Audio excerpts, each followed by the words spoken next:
Olá, a graça e a paz, queridas amigas, irmãs, mulheres que se reúnem hoje aqui na Embaixada do Reino de Deus, em Balneário Camboriú, para o Princess 2022. Gente, antes de mais nada, eu quero me desculpar com vocês, porque o desejo ardente do meu coração e o compromisso assumido com a pastora Liana é que eu estivesse com vocês presencialmente. E que alegria seria para mim estar com vocês num momento tão especial como esse Princess 2022.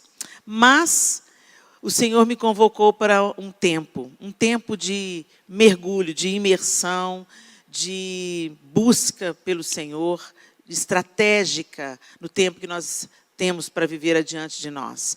Então, Deus abriu uma porta de oportunidade para que eu me retirasse um pouco da minha agenda e para que eu estivesse um tempo aqui nos Estados Unidos, cumprindo uma importante agenda de Deus, não a minha agenda. Depois, sim, eu vou ter um tempo para cumprir agendas aqui também, o que vai me impossibilitar de estar com vocês.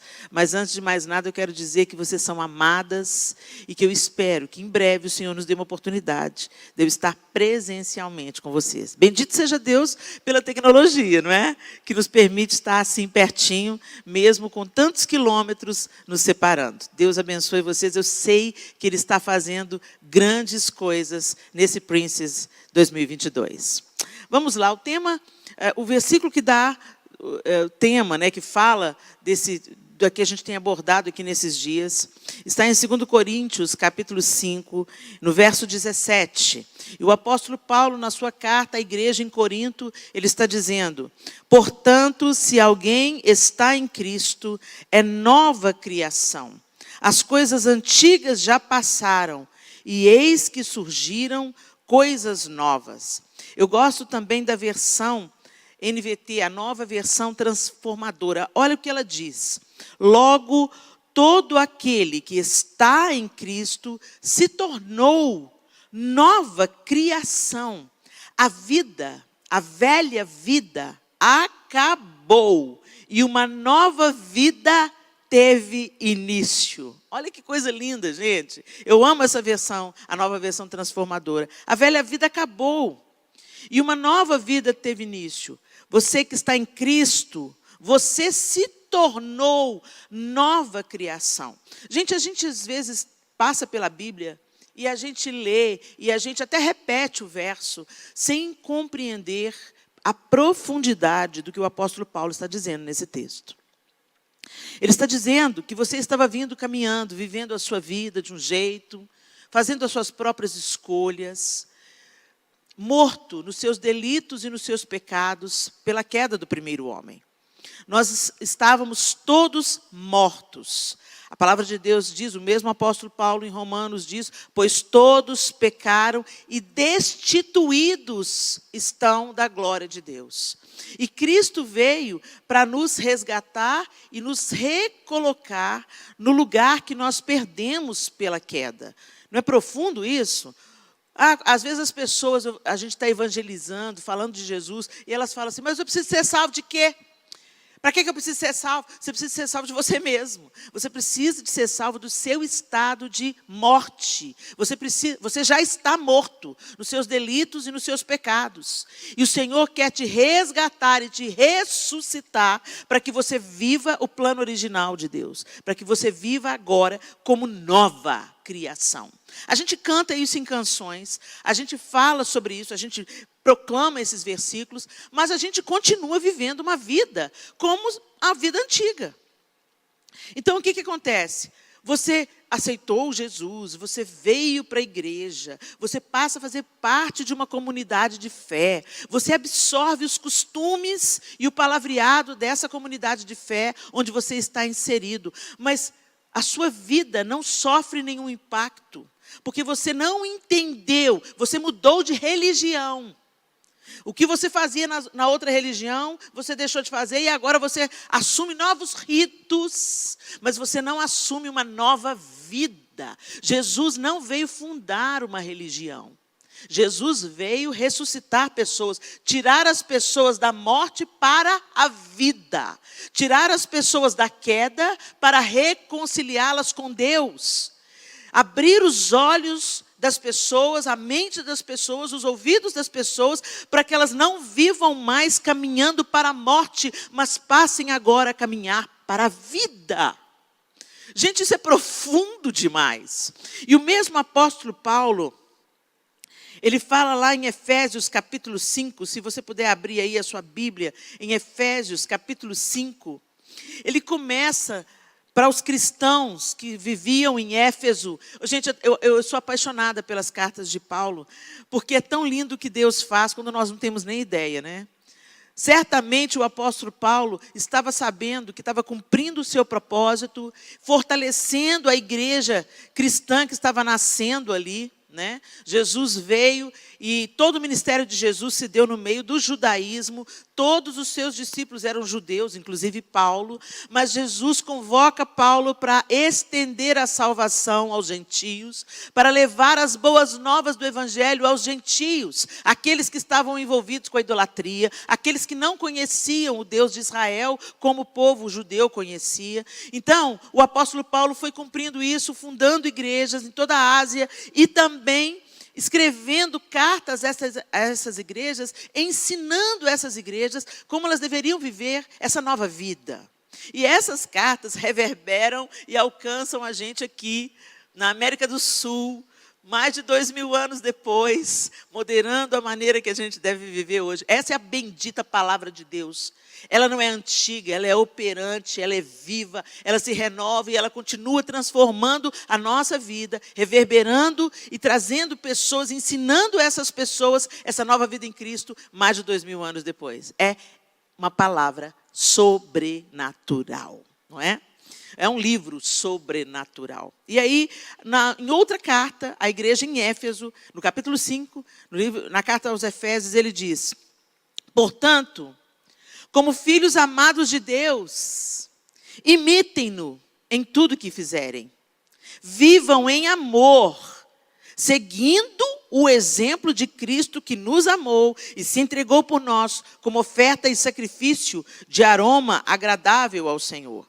Se você for ler isso na nova versão, na NVI, diz assim: portanto, sejam imitadores de Deus como filhos amados, e vivam em amor como também Cristo nos amou e se entregou por nós como oferta e sacrifício de aroma agradável a Deus. E ele começa a dizer: entre vocês não deve haver nem sequer menção de imoralidade sexual, como também de nenhuma espécie de impureza e de cobiça, pois essas coisas não são próprias para os santos. Olha que lindo. E ele continua: não haja obscenidade, nem conversas tolas, nem gracejos imorais, que são inconvenientes, mas ao invés disso, ações de graças, porque vocês podem estar certos disso: nenhum imoral, ou impuro, ou ganancioso, que é idólatra, tem herança no reino de Deus, de Cristo e de Deus. Ninguém os engane com palavras tolas, pois é por causa dessas coisas que a ira de Deus venha sobre os que vivem na desobediência. Gente, esse livro, essa carta foi escrita há centenas, há milhares de anos atrás. E ela está dizendo que vocês devem viver uma nova vida. Vocês devem viver como se tudo se fez novo. Gente, vou dar um exemplo banal aqui. Vamos supor que eu more numa comunidade extremamente carente de recursos. Eu moro numa comunidade onde não tem água encanada. Eu moro numa comunidade onde os garis não vêm recolher o lixo. Eu moro numa comunidade onde não tenho disponibilidade de eletricidade que é fornecido para a cidade. Ok? Vamos supor, eu estou nesse contexto, eu moro num casebre e dentro de uma comunidade extremamente carente. Aí acontece uma reviravolta na minha vida e eu recebo uma herança que eu nem sabia que eu tinha direito a ela. Considere comigo, eu recebo essa herança e é muito dinheiro, muito. E eu sou instruída por um advogado muito bom e ele não aproveita de mim e ele me diz que agora eu tenho acesso a muito dinheiro. E ele me orienta: olha, não gasta tudo, não viva de qualquer maneira, eu vou te ajudar a comprar um imóvel, ok? E aí eu saio desse lugar onde eu vivi durante anos E eu vou então, porque agora eu tenho um outro recurso, uma outra possibilidade, algo extraordinário aconteceu na minha vida, e então eu vou mudar agora para uma mansão. Ela tem piscina, ela tem água encanada, ela tem até o chão em alguns lugares, ele é aquecido no período de frio. A piscina também eu posso ter a opção da água fria ou aquecida. Eu tenho banheira, no meu banheiro enorme, com vista para a montanha. É uma mansão, é totalmente o oposto, é destoante da realidade que eu conhecia. Mas eu sempre vivi no casebre. Eu sempre vivi com limitações. Eu sempre vivi tendo pouquíssimo para comer. Eu sempre vivi sem água encanada. Eu sempre vivi puxando o gato da luz. E aí eu mudo para esse lugar. Se eu não for orientada, e se eu não assumir esse novo estilo de vida, eu vou continuar vivendo na mansão com a cabeça do casebre, com o comportamento do casebre. Às vezes acontece de terem projetos sociais que tiram as pessoas de comunidades carentes e as coloca em conjuntos de apartamentos que são construídos, às vezes, no mesmo lugar. Às vezes tira uma comunidade, acaba com uma comunidade carente, sem acesso à água, à luz, a saneamento básico, e dá outras oportunidades. É a maior queixa de todo mundo que já passou, já observou essa experiência de perto. Você tira as pessoas da comunidade, mas você não tira delas os velhos hábitos. Então, às vezes, elas entram no apartamento, o apartamento está sujo. Por quê? Não tinha água antes para promover uma limpeza. Então, se acostumou com um outro estilo de vida. E, espiritualmente, muita gente está vivendo assim. Deus te tirou de um estado de morte, de um estado de carência absoluta, de um estado onde você não tinha vida abundante fluindo na sua vida, você estava caminhando para a morte, você estava cego, morto nos seus delitos e pecados, condenado ao inferno. Deus te tira, te dando algo que você não merecia, nem sabia que você merecia e que você podia ter acesso a isso, e te transfere para um outro estilo de vida, mas você não absorve esse estilo de vida.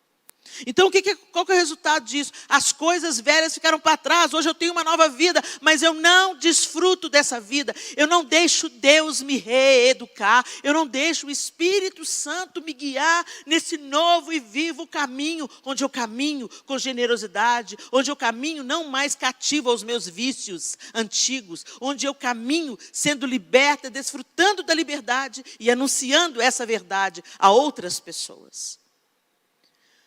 E aí, o apóstolo Paulo acabou de dizer aqui, além das instruções, né? Vocês vão viver agora de um jeito santo. Vocês não vivem agora como aqueles que são cativos dos seus próprios desejos, dos antigos prazeres, escravos desse mundo, escravos dos hábitos tenebrosos deste século, mas vocês agora vivem como filhos de Deus, inseridos num novo DNA, com uma nova mente transformada. Vocês vivem como santos. E aí no verso 6 ele diz: ninguém vos engane com palavras tolas, pois é por essa causa dessas coisas que vem a ira de Deus, vem sobre os que vivem na desobediência. Portanto, não participem com eles dessas coisas. Olha que interessante, gente, hoje a gente está vivendo o tempo da hipergraça. E o que a hipergraça diz? Você não é salvo por mérito. Verdade, você não é salvo por mérito, é por misericórdia. Faz um paralelo com a história lá do casebre. A herança chegou para mim, na minha parábola, né, na minha historinha, a herança chegou para mim, eu nem sabia que eu tinha acesso a ela, eu nem sabia que eu tinha direito a ela. Foi por misericórdia, foi por graça. Foi algo que veio para mim quando eu não merecia, eu nem sabia que tinha acesso. Deus nos deu a salvação por graça, e nós somos salvos pela graça mediante a fé. Nós cremos que Jesus foi enviado, nós cremos que Jesus foi enviado por Deus para fazer reconciliação, nós então cremos nisso, que Jesus veio para fazer reconciliação, e aceitamos essa reconciliação e dizemos: sim, Senhor, nós queremos o teu amor, nós queremos ser reconciliados, nós abraçamos essa reconciliação, mas eu não quero um novo estilo de vida. Eu quero continuar vivendo a minha vida porca, porque, aliás, eu não pedi nada. Eu não mereço nada mesmo. Então, eu pego essa parte aqui, ó, da minha herança, entendeu? Mas eu não quero viver uma nova vida. E aí, o que acontece? Em pouco tempo, as riquezas da mansão serão dilapidadas, elas serão desgastadas, elas serão desperdiçadas, muitas vezes não valorizadas, aquilo vai se perdendo, vai estragando, o dinheiro vai sendo torrado, e você não desfruta da vida que podia desfrutar, porque você não abraça a nova vida por completo. Você não se deixa transformar por uma nova mente que te deixa desfrutar da vida de Deus. E o que a hipergraça está dizendo? Continua vivendo do jeito que você quiser viver. Faz o que você quiser. A salvação é sua mesmo. Pode torrar tudo. E aí o que acontece? As pessoas estão seguindo a Cristo, entre aspas, né? Verbalmente elas estão seguindo a Cristo, mas não fisicamente, espiritualmente. Elas continuam andando no caminho contrário, dizendo que estão seguindo a Cristo. O apóstolo Paulo, ele deu uma série de instruções aqui, e muitas pessoas falam assim, isso é a lei. Eu não sou salva pela lei, é pela graça. Deixa eu te falar, a lei modera o nosso processo de santificação. E a nossa autossantificação também não pode nos salvar, mas pode nos fazer desfrutar de uma nova vida em Cristo. Vocês estão compreendendo? Então as pessoas, pela hipergraça, elas estão na igreja, mas elas continuam andando em direção à porta larga. Elas não fazem nenhum esforço, elas não se voltaram, elas não aceitaram o convite de Cristo. Quem quiser vir após mim, negue-se a si mesmo, tome a sua cruz e siga-me. E se você pensa que você está perdendo a sua vida, na verdade você está achando. Agora, se você quiser ganhar a sua vida, você perderá. Foi Jesus que disse isso, não foi o Antigo Testamento. Então tem muitas pessoas que estão falando, não, isso é do Antigo Testamento. Esse negócio de viver em obediência é do Antigo Testamento. Não, gente, eu estou lendo o Novo Testamento aqui. E eu estou dizendo para vocês que o Senhor veio para nos reconciliar, para que a gente viva como filhos da luz e não como filhos das trevas. Tem muita gente sendo enganada por um falso discurso e caminhando para o caminho da perdição. Elas pensam que elas estão salvas, mas elas não abraçaram o caminho da autonegação e da santificação. Elas pensam que estão seguindo a Cristo, mas elas estão seguindo aos seus próprios desejos e prazeres. Por isso que o apóstolo Paulo está dizendo para a igreja em Éfeso que estava fazendo coisas parecidas com as que estão acontecendo hoje no século 21. Ele está dizendo, ninguém os engane com palavras tolas, pois é por causa dessas coisas que a ira de Deus vem sobre os que vivem na desobediência. Portanto, não participem com eles dessas coisas, porque outrora vocês eram trevas, mas agora são luz no Senhor. Vivam como filhos da luz, pois o fruto da luz consiste em toda bondade, justiça e verdade. Aprendam a discernir o que é agradável ao Senhor. Então, minha linda, às vezes você está vivendo aí. Mas você aceitou parcialmente, né, a palavra, a boa nova do Evangelho. Eu sou salva. E eu creio. E eu creio, acredito sim em Jesus. Então eu sou salva pela graça. Uau, eu não merecia nada e eu recebi a salvação de graça pelo sacrifício de Cristo. Uau, que lindo.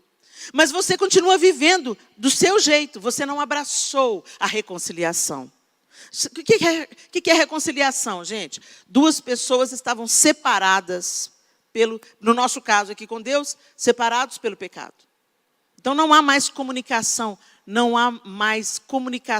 e interação entre as partes. Há uma ruptura pelo pecado.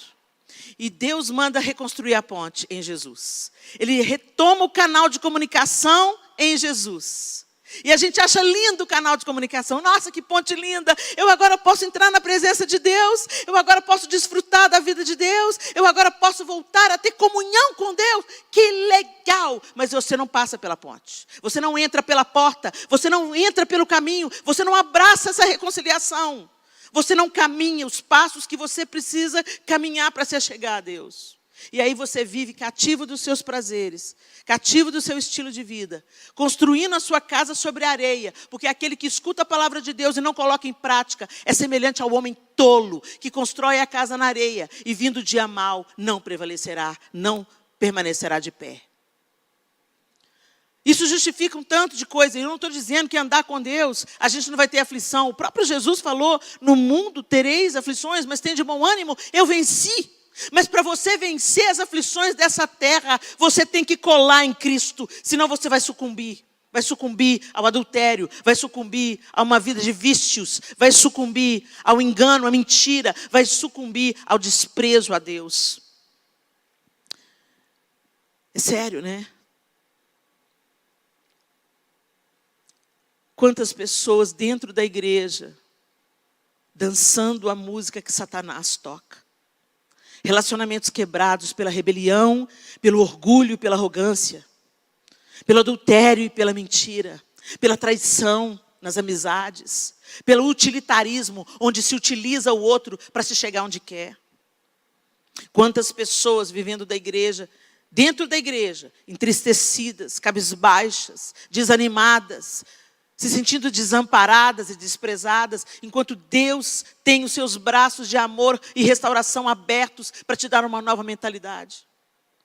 Quantas pessoas dentro da igreja buscando adormecer os sentidos no álcool, na droga, no sexo, se distanciando cada vez mais de Deus, que é a única fonte de vida verdadeira. Minha linda, eu não sei como você está vivendo e o que você está enfrentando. Mas talvez você não está vivendo essa nova vida que te foi proposta. Porque você não larga os sacos de lixo que carregava outrora. Você continua tomando as decisões sobre a própria vida. Você não entrou num relacionamento através da reconciliação e fez esse relacionamento de amor crescer, porque é enxertados em Cristo e contemplando Deus pela sua palavra, pela oração, pela comunhão dos santos, que nós nos tornaremos semelhantes a Ele, pela obra do Espírito Santo em nós. Que hoje você abra o seu coração e você largue os sacos de lixo. Deixa Jesus levar esses sacos de lixo embora. Deixa Jesus levar essa antiga vida embora, esse antigo modo de pensamento embora, esses vícios que estão te aprisionando embora. E abraça esse novo estilo de vida, onde Deus vai te ensinar a amar, a perdoar, a permanecer, a ser leal nas suas relações de amizade, de afeto, do casamento, com os filhos. O Senhor já fez tudo o que Ele podia fazer. A mesa do banquete está posta e você foi convidada. Mas tem uma parte que cabe a você. Coloque suas novas vestes e se assente na mesa do banquete. Ó Deus, nós te louvamos por essa manhã bendita. Nós agradecemos ao Senhor, porque o Senhor providenciou a reconstrução do caminho para que nós nos voltássemos para o Senhor. O Senhor enviou Jesus para fazer reconciliação. E o Senhor Jesus nos convida: quem quiser vir após mim, negue-se a si mesmo, abandone a antiga vida e siga-me. Ó Deus, nós queremos te seguir de perto, nós não queremos te seguir de longe. Nós não queremos ser apenas religiosas, Senhor, carregando o Senhor em estampas na camiseta, ou nas nossas palavras e canções. Nós não queremos passar anos e anos e anos e anos e anos dentro das igrejas sendo joio, sendo bodes. Nós queremos ser ovelhas, nós queremos ser trigo, nós queremos ser mulheres transformadas pela tua mão, a cada dia mais, pela obra do Espírito Santo em nós, vivendo uma nova vida, sendo transformadas à semelhança do Senhor Jesus. Ajuda-nos, Senhor. Convence-nos daquilo que precisamos ser convencidas, Espírito Santo de Deus. E que a gente abrace essa nova vida que nos foi proposta. Que a gente dê os nossos passos para essa reconciliação, nos chegando àquele que nos deu tudo quando nós não merecíamos nada. E ao contemplarmos ao Senhor pela tua palavra, pela oração, pelo relacionamento com o Senhor e com a tua igreja, que sejamos santificados. E que vivamos nessa terra como uma nova mente, uma nova postura, novas atitudes, novas palavras, que são consequência de um coração rendido e reconciliado contigo. Em nome de Jesus. Amém e amém. Que o Senhor abençoe cada uma de vocês, meninas. E eu oro para que essa palavra seja uma frutífera semente nos seus corações. Um beijo para você, Liana, toda a equipe da Embaixada. Eu amo vocês. E até breve, se Deus quiser. Até lá.